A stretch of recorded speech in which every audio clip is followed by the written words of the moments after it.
फालतू है gate, PSUs लेती ही नहीं है, only for IIT and NIT. GATE देना ही क्यों है, देना है कि नहीं दें, देकर क्या करेंगे, आगे की जर्नी का कुछ पता नहीं। मैक्सिमम तो फोर्सली या एक दूसरे को देखकर भरते हैं। यूट्यूब के कमेंट सेक्शन में ऐसी गैर जिम्मेदाराना बातें क्या आपको साझा करनी चाहिए, क्या नहीं करनी चाहिए ना, तो क्यों करते हो? देखिए, मेरे हर एक YouTube वीडियो के कमेंट सेक्शन में गेट एग्ज़ाम को लेके काफ़ी सारे नेगेटिव कमेंट्स आते हैं। उसमें ये बोला जाता है कि गेट एग्ज़ाम देने के बाद आप सिर्फ और सिर्फ हायर स्टडीज़ के लिए जा सकते हो, एमटेक वगैरह के लिए जा सकते हो। गेट एग्ज़ाम के थ्रू कोई डायरेक्ट जॉब अपॉर्चुनिटी नहीं है, कोई डायरेक्ट पीएसयू रिक्रूट नहीं करती। पहले करती थी, अभी रिक्रूट करना पीएसयूज़ ने बिल्कुल बंद कर दिया है। तो गेट एग्ज़ाम देने का कोई फ़ायदा नहीं है। इतने सारे ओवर क्वालिफाइड लोगों ने अपनी अपनी राय रखी हुई है, तो मैंने सोचा इस पर मैं भी अपना एक पॉइंट ऑफ व्यू रख देता हूँ। आज के सेशन में मैं चर्चा करने वाला हूँ कि क्या पीएसयूज अभी भी गेट के थ्रू रिक्रूट कर रही हैं या नहीं कर रही हैं। आज के सेशन को मैंने 4 हिस्सों में डिवाइड करके रखा हुआ है। पहला सेगमेंट में मैं डेटा और फैक्ट्स की बात करूंगा। उसके बाद डेटा और फैक्ट समझने के बाद मैं आपसे खुद पूछूंगा कि आपको गेट देना चाहिए या नहीं देना चाहिए, और मैं खुद बताऊंगा कि मेरा इसमें आंसर क्या होता।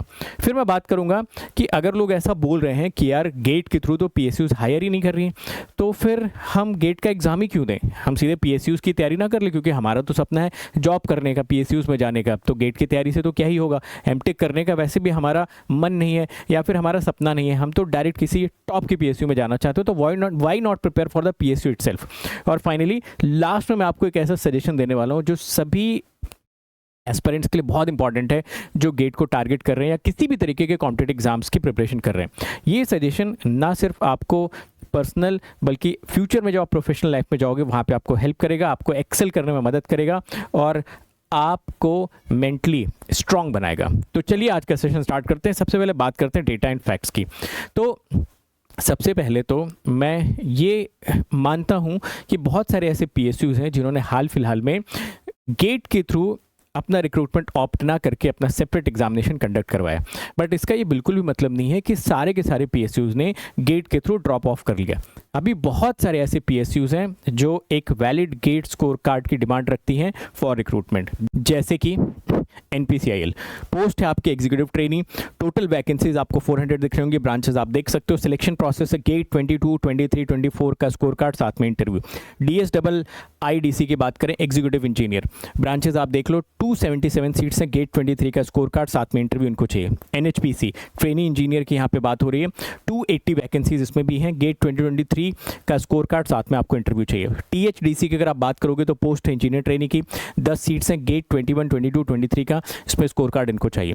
DBC की अगर आप बात करो, एग्जीक्यूटिव ट्रेनी वैकेंसीज है इसमें 91, गेट 2023 का score card plus interview. EIL पर आ जाओ भाई, EIL भी आपका गेट 2024 का स्कोर कार्ड और इंटरव्यू के बेसिस पे सिलेक्ट कर रहा है। 43 वैकेंसीज इसमें आपके पास प्रेजेंट है। नालको को अगर आप देखोगे तो 277 वैकेंसीज में भी गेट 2023 प्लस इंटरव्यू। ONGC पहले गेट के थ्रू हायर करता था, बट अभी ONGC ने अपना सेपरेट एग्जामिनेशन कंडक्ट करवाना स्टार्ट कर दिया। इनफैक्ट जितनी भी ऑयल बेस्ड कंपनीज हैं, हर कंपनी अपना अलग से एग्जामिनेशन कंडक्ट करवा रही है। अगर आप चाहते हो कि इन सारी कंपनीज पर मैं एक सेपरेट वीडियो बना दूं, इनके सिलेबस के बारे में, इनके क्राइटेरिया के बारे में, इनकी प्रिपरेशन स्ट्रैटेजी के बारे में, इसका स्टडी मटेरियल हम कैसे ऑब्टेन कर सकते हैं, सो दैट जब भी इन एग्जाम्स के नोटिफिकेशन आए आप एक सिस्टमैटिक वे से इन एग्जाम्स की प्रिपरेशन कर पाओ और फर्स्ट अटेम्प्ट में एग्जाम भी क्लियर कर पाओ, तो नीचे कॉमेंट सेक्शन में आप मुझे ज़रूर बता देना। आइए टॉपिक पर वापस आते हैं। अगला अगर हम लोग देखें तो airport authority of India junior executive की पोस्ट आई थी, इसमें 487 वैकेंसीज और इन्होंने भी मांगा हुआ था गेट स्कोर कार्ड 2024, साथ में इन्होंने इंटरव्यू का प्रोविजन रखा था। THDC की बात कर लें, इंजीनियरिंग ट्रेनिंग ब्रांचेस आप देख लो, 100 वैकेंसीज है इसमें, गेट 2023 का स्कोर कार्ड, साथ में interview. Next PGCIL engineering training 435 vacancies, GATE 2024 का स्कोर कार्ड, साथ में GD, साथ में इंटरव्यू। DRDO CVRD की बात कर लें, JRF इसमें भी देखो 28 वैकेंसीज, वैलिड गेट स्कोर इन्होंने मांगा हुआ था, बाद में फिर इंटरव्यू के बेसिस पर ये फिल्टर आउट कर लेंगे। DVC एग्जीक्यूटिव ट्रेनिंग की post 176 vacancies, GATE 2023 plus interview. Airport authority of India 487 vacancies, GATE score card 2024 plus interview. अब देखो BSPHCL, इसमें भी 40 वैकेंसीज, वैलिड गेट स्कोर इन लोगों ने मांगा हुआ था। PSPCL assistant engineer 25 vacancies, GATE score card 2025 का मांगा हुआ था। BIS bureau of Indian standards, इसमें भी 20 सीट्स थी। इन्होंने 2025, 24, 23 का वैलिड गेट स्कोर, साथ में उन्होंने इंटरव्यू रखा हुआ था। SAIL management training 249 vacancies, GATE score 2024 का, साथ में इंटरव्यू। राइट्स की बात कर लें, काफ़ी popular vacancies, GATE score 2024 plus interview. AIESL की अगर आप बात कर लो, टोटल वैकेंसीज 25 है, गेट स्कोर है आपका 24 का, 23 का, 22 का, साथ में interview. Punjab and Sind bank की बात कर लेते हैं तो टोटल 29 वैकेंसीज, गेट स्कोर आपका 2024 प्लस इंटरव्यू। कैबिनेट सेक्रेटरीट की बात कर लें, DFO टेक, तो यहाँ पर भी 160 सीटें थी। इन्होंने 2024 का गेट स्कोर और साथ में इंटरव्यू का प्रोविजन बनाया हुआ था। कोल इंडिया की बात कर लो, 640 वैकेंसीज, गेट स्कोर आपका यहाँ पर चाहिए 2024 का।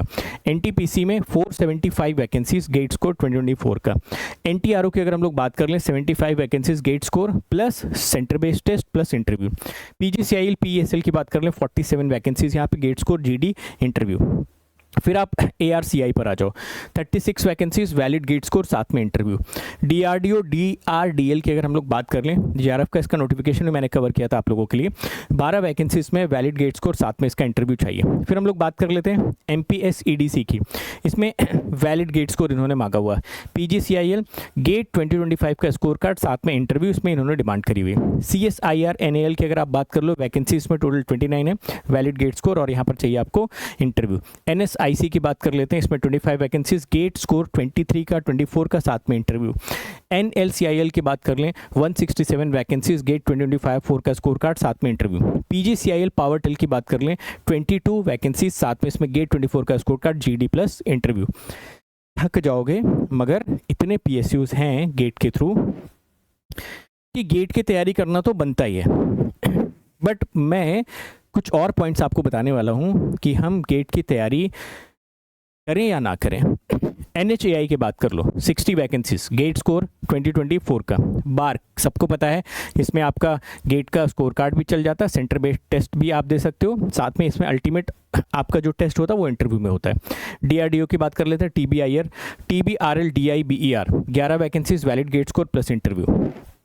MPBDC की बात कर लें तो यहाँ पर आपकी 22 वैकेंसीज, वैलिड गेट स्कोर चाहिए आपको 22, 23 और 24 का। DRDO LRDE की बात कर लें, 10 वैकेंसीज में valid GATE score plus interview.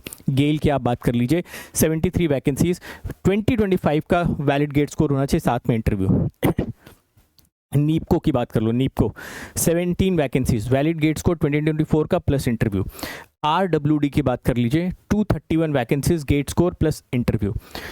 IPR की बात कर लेते हैं, 4 वैकेंसीज में है, गेट स्कोर 2025 का चाहिए, साथ में इंटरव्यू चाहिए। DRDO कैप्स की बात कर लें, 25 वैकेंसीज में वैलिड गेट स्कोर, साथ में आपका इंटरव्यू चाहिए। ADA की बात कर लो, 137 vacancies, valid GATE score, interview. EIL के बारे में मैंने पहले भी बताया, 42 वैकेंसीज, वैलिड गेट स्कोर 2025 का plus interview. OPTCL 50 vacancies, GATE score कब का चाहिए, 2025 का। दिल्ली जल बोर्ड, इसमें गेट स्कोर 23, 24, 25 का भी चलेगा। DRDO ADE की बात कर रहे हैं, valid GATE score plus interview. तो ये सीक्वेंस मैंने आपको पिछले 1.5-2 सालों का बताया कि आप देखो 23, 24, 25 सारे गेट स्कोर कार्ड के थ्रू काफ़ी सारी जगह पे रिक्रूटमेंट का प्रोसेस एग्जीक्यूट करा जा रहा है। कैबिनेट सेक्रेटरी में देख लो आप, 20 वैकेंसीज, गेट का स्कोर कार्ड 23, 24, 25। DRDO DGRE, इसमें आप देखो 12 vacancies, valid GATE score plus interview. ISRO की बात कर लो, 63 वैकेंसीज, साइंटिस्ट B, इसमें आपका वैलिड गेट स्कोर 23 का और 24 का चाहिए होगा। DRDO scientist 20 vacancies, valid GATE score plus interview. DRDO VRD CSEC electrical 11 vacancies, valid GATE score plus interview. ठीक है। क्रिड की बात कर लो, KRIDE 10 vacancies, valid GATE score चाहिए। DRDO DPAS की बात कर लो, 17 वैकेंसीज हैं, valid GATE score plus interview. ठीक है। NHAI का देखो 60 वैकेंसीज, गेट 2025 का स्कोर कार्ड इन्होंने मांगा हुआ है। ब्यूरो ऑफ एनर्जी एफिशिएंसी की बात कर लो, 20 वैकेंसीज है, वैलिड गेट स्कोर इन्होंने भी मांगा हुआ है। ठीक है। NCMRWF की बात कर लो, 34 vacancies, valid GATE score plus interview की बात कर रहा है। अब आप आ जाओ ARCI पर, 42 vacancies, valid GATE score plus walk in interview. MPBDC में अगर आप देखो तो 10 वैकेंसीज, वैलिड गेट स्कोर इसमें चाहिए 23, 24, 25 का। OHPCL की हम लोग बात कर लें तो 65 वैकेंसीज, गेट 2025 का स्कोर चाहिए। IPRCL की अगर हम लोग बात कर लें तो 18 वैकेंसीज है, valid GATE score plus experience चाहिए। और पवन हंस रिक्रूटमेंट की बात कर लें तो 20 वैकेंसी इसमें है, इसमें भी गेट 2025 का स्कोर कार्ड प्लस इंटरव्यू चाहिए। देखिए मैं मानता हूँ इस बात को कि इसमें से कुछ PSUs जो हैं वो काफ़ी पॉपुलर हैं, कुछ PSUs ऐसे हैं जिनको हम उतना लाइक नहीं करते, बट इतनी देर तक मेरे बोलने के बाद एक बात क्लियर हो जानी चाहिए कि गेट एग्ज़ाम के थ्रू, गेट के स्कोर कार्ड के थ्रू बहुत सारी अपॉर्चुनिटीज़ एग्जिस्ट करती हैं, डायरेक्ट जॉब की भी, इस बात में कोई दो राय नहीं है।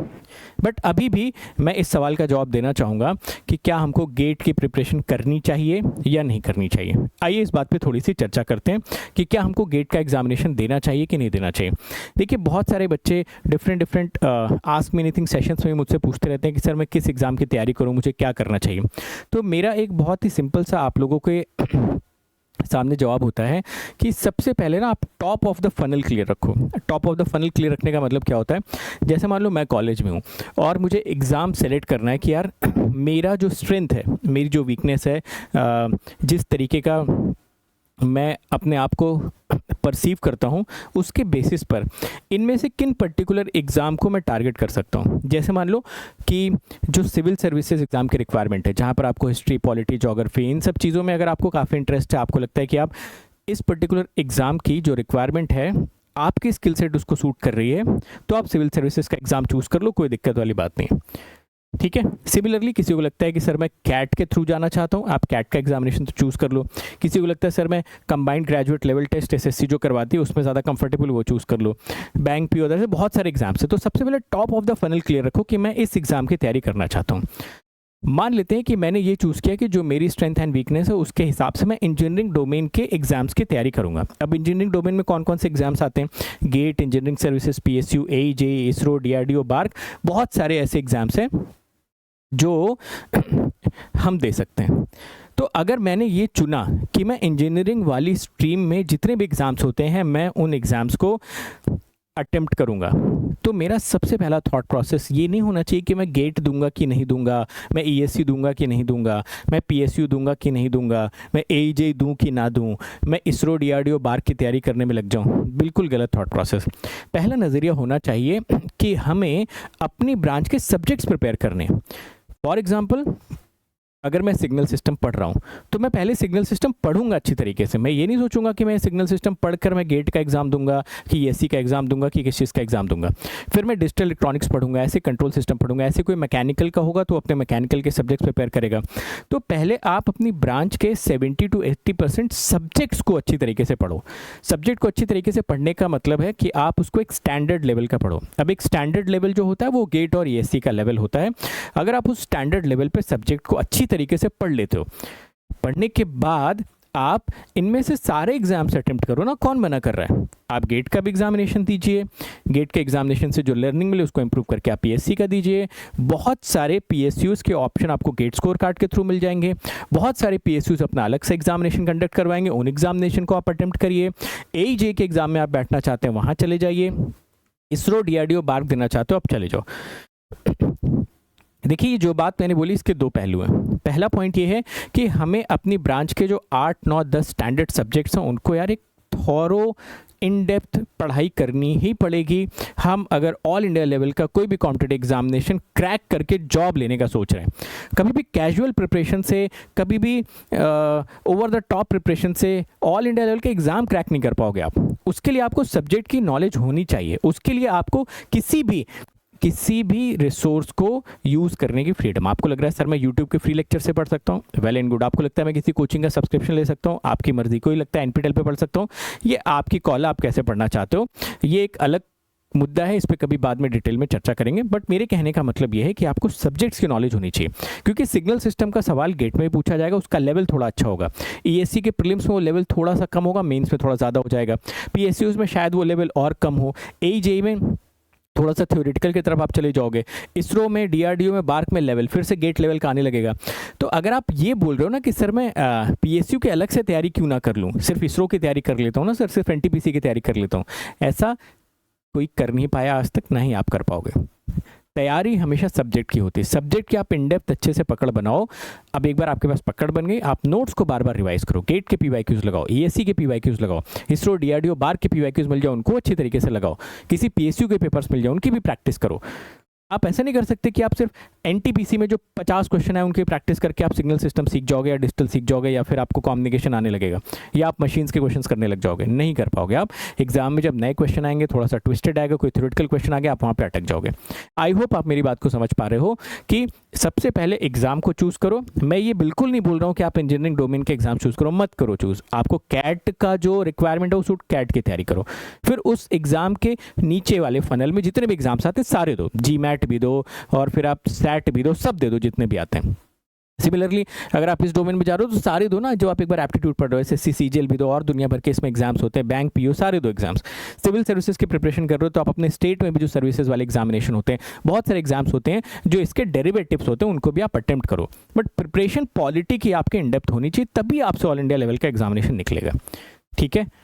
अब आप बोलोगे सर आपको कैसे पता? मुझे ऐसे पता है क्योंकि मैंने ये सारे एग्जाम्स निकाले हुए हैं। मैं भी आपकी तरह का भी एस्पिरेंट था और मैंने अपने साथ बहुत सारे दोस्तों को और इतने साल पढ़ाने के बाद बहुत सारे स्टूडेंट्स को ये गलतियां करते हुए देखा है कि वो प्रिपरेशन का जो 9 से 10 महीने का टाइम होता है वो टाइम प्रिपरेशन में इन्वेस्ट ना करके एग्जाम के पीछे भागने लगते हैं। कोई गेट की तैयारी कर रहा है, अचानक से बीच में इसरो का एग्जाम आ गया, 10 दिन 15 दिन बैठ के इसरो के एग्जाम की तैयारी कर ली, फिर अचानक से बीच में एयरपोर्ट अथॉरिटी का एग्जाम आ गया, 15 दिन उसकी तैयारी। ऐसे कभी भी आपका कोई एग्जाम नहीं निकल सकता, ये मैं आपको लिख के दे सकता हूँ। एग्जाम तभी निकलेगा जब 8 से 9 महीने डेडिकेटेड होकर आपने सब्जेक्ट्स को अच्छे से प्रिपेयर किया, गेट का एग्जाम दिया, उसके बाद जो अलग अलग पीएसयूज आ रहे हैं उन पीएसयूज में ऑब्वियसली कुछ अलग चीज़ें होंगी। 70-80% गेट और ईएससी का सिलेबस होगा, 20% आपको हर एग्जाम के अलग अलग रिक्वायरमेंट मिलेंगे। किसी में जनरल एप्टीट्यूड अच्छे लेवल का होगा, एयरपोर्ट अथॉरिटी देने जाओगे उसमें फिजिक्स वगैरह एक्स्ट्रा पूछ लेगा, किसी में शायद जनरल नॉलेज भी पूछ ले। एजे देने जाओगे तो थोड़ा सा और आपको थ्योरेटिकल कॉन्सेप्ट्स और साथ में जनरल नॉलेज की भी प्रैक्टिस करनी पड़ेगी। तो ये एडिशनल चीज़ें आप ऐड ऑन करते जाओ उसमें, बट बेसिक्स आपका काफ़ी स्ट्रांग होना चाहिए। सब्जेक्ट्स की प्रिपरेशन ऑन पॉइंट होनी चाहिए और वो तभी हो सकती है जब आपने अपनी प्रिपरेशन में ठीक ठाक टाइम डेडिकेट किया हो। सबको मेरी बात समझ में आ गई? All right. तो मेरे ख्याल से अब इस क्वेश्चन का आंसर है ही नहीं कि should you give GATE. GATE छोड़ो, सब्जेक्ट्स अच्छे से प्रिपेयर करते हैं, सारे एग्जाम्स देंगे ना यार, क्या ही फर्क पड़ता है। गेट के थ्रू अपॉर्चुनिटी मिली उसको ग्रैब कर लेंगे, कोई पीएसयू गेट के थ्रू मिल गया वेल एंड गुड, नहीं मिलता है कहीं एमटेक की अच्छी अपॉर्चुनिटी मिलती है उसको ग्रैब करेंगे। लाइन से जितने भी एग्जाम्स मिलेंगे उनको हम अटेम्प्ट करेंगे। अभी जितनी भी ऑयल बेस्ड कंपनीज अपना अलग से एग्जामिनेशन कंडक्ट करवाएंगे, उसमें जो क्वेश्चन पूछा जाएगा थर्मोडाइनमिक्स का या फिर जियोटेक का या फिर डिजिटल इलेक्ट्रॉनिक्स या मशीन का, वो आएगा तो आपके नोट से ही ना। ठीक है, आई होप ये बात आप लोगों को अच्छे से समझ में आई। ठीक है, चलो अब इसके बाद बहुत सारे लोग मुझसे पूछते हैं कि सर पीएसयूज़ की हम सीधे तैयारी क्यों नहीं कर लेते?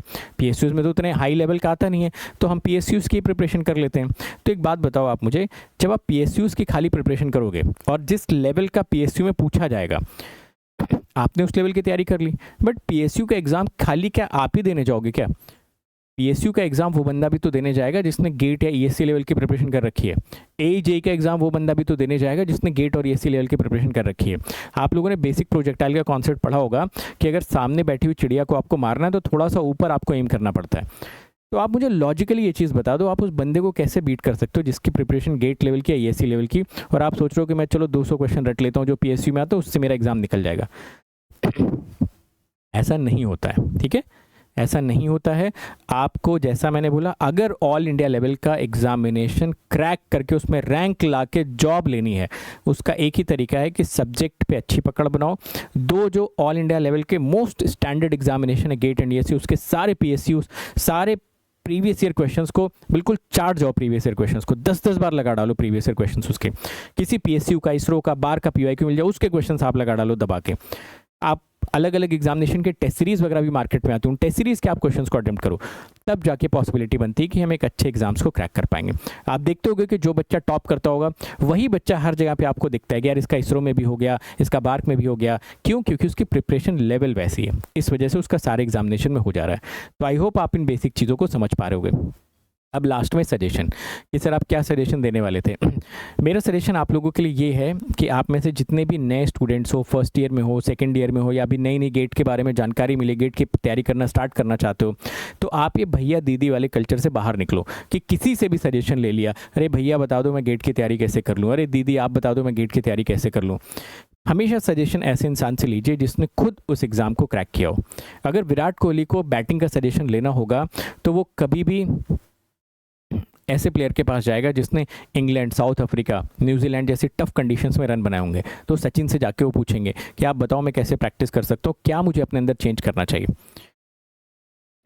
सिमिलरली आपको हमेशा ऐसे इंसान को ढूंढना है जिसने वो खुद एग्जाम क्रैक किया। वो आपके कॉलेज के कोई सुपर सीनियर हो सकते हैं, आपके कोई टीचर्स हो सकते हैं, वेल क्वालिफाइड लोग आपको हमेशा सही सजेशन देंगे। वो सजेशन सुनने में थोड़ा सा डिफिकल्ट लग सकता है, आपको लग रहा होगा सर ने तो थोड़ा टफ तरीका बता दिया, but that is only the correct way, that is only the right way to crack the all India level examination. आप किसी भी YouTube के नीचे दिए हुए कमेंट सेक्शन से बहक मत जाओ, या फिर उसी से मत पूछने लगो कि भाई मुझे क्या करना चाहिए ज़रा बता दो, आपने तो लिख दिया कि गेट के थ्रू PSUs हायर नहीं करते, गेट तो बेकार एग्ज़ाम है, दिस दैट। तो ऐसे मार्केट में बहुत सारे लोग घूमते रहते हैं जिन्होंने अपने टाइम पे तैयारी छोड़कर बहुत कुछ किया, एग्ज़ाम्स नहीं निकाल पाए, तो उनको ऐसा लगता है कि यार ये एग्ज़ाम की गलती है। वो कभी रेट्रोस्पेक्ट नहीं करते, कभी आईने में खड़े होकर खुद नहीं देखते कि क्या उन्होंने उस दौरान अपनी ज़िंदगी का बेस्ट शॉट दिया था, क्या 100% एफर्ट डाला था। अगर वो अपने आप से पूछेंगे तो उनको खुद जवाब मिल जाएगा, और जवाब होगा नहीं। उस दौरान वो मौज मस्ती में बिजी थे, नेतागिरी करने में बिजी थे, चाय की टपरी पे बैठ के देश विदेश के नेशनल इंटरनेशनल मुद्दों पे बात करने में बिजी थे। और एक बात मेरी याद रखना, जैसे मैंने बोला, कैजुअल प्रिपरेशन से ऑल इंडिया लेवल का एग्जामिनेशन नहीं निकल सकता है।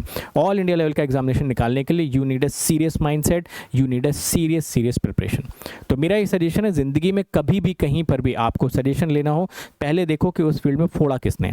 वो आपके बड़े भैया हो सकते हैं जिन्होंने वो एग्ज़ाम निकाला है, वो आपकी दीदी हो सकती है जिन्होंने एग्ज़ाम निकाला हुआ है, आपके सर हो सकते हैं, सीनियर हो सकते हैं, फेसबुक पे, लिंक्डइन पे, इंस्टाग्राम में। आज की डेट में तो पूरी दुनिया इंटरकनेक्टेड, आप उनसे सेलेक्ट करके उनसे सजेशन लोगे, उसको इंप्लीमेंट करोगे तो अच्छी रैंक आएगी।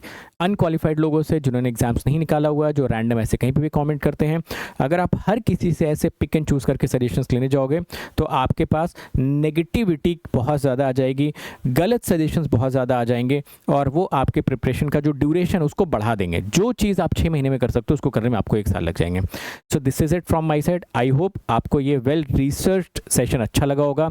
सेशन के थ्रू आपके दिमाग में पॉजिटिविटी आई होगी, आपको ये समझ में आया होगा कि आपको अपना माइंडसेट पॉजिटिव कैसे रखना है। और जाते जाते मेरी एक बात को हमेशा आप लोग याद रखना कि ज़िंदगी में जिसको जो करना होता है वो कर ही लेता है 1000 बहानों के बावजूद, और ज़िंदगी में जिसके पास सारी फैसिलिटीज़ होती हैं उसके बावजूद वो सक्सेस हासिल नहीं कर पाता है, क्योंकि वो अपने आसपास की सराउंडिंग्स में किसी न किसी तरीके के एक्सक्यूजेस ढूंढ लेता है। आप डिसाइड करो कि आप अपनी सक्सेस स्टोरी लिखना चाहते हो या रिग्रेट स्टोरी लिखना चाहते हो, और यकीन मानो जो सक्सेस स्टोरी होती है ना, उसका जो मज़ा है वो दुनिया के किसी भी वेब सीरीज़ से, किसी भी यूट्यूब वीडियो से, किसी भी कॉमेडी के वीडियो से ना बहुत बड़ा है। क्योंकि ये सारी वीडियोस, कॉमेडी, वेब सीरीज़ आपको टेम्परेरी प्लेजर देती है, बट जब आपके ऊपर टैग लग जाएगा ना, all India rank 1, all India rank 30, all India rank 25, भाई कभी भी पीछे मुड़ के देखोगे ना, आपको अपने ऊपर प्राउड फील होगा कि यार मैंने कभी ना कभी ज़िंदगी में तो फोड़ा था। और वो टैग जब भी आप लाइफ में कहीं पे भी फंसोगे ना, आपको याद दिलाएगा कि भाई जब 2 लाख बच्चों में 25 रैंक ला सकता हूँ, 50 रैंक ला सकता हूँ, तो आगे आने वाली जो बड़ी से बड़ी डिफिकल्टीज है ना, उसको भी ओवरकम कर सकता हूँ। So that's it from my side. See you in the next session.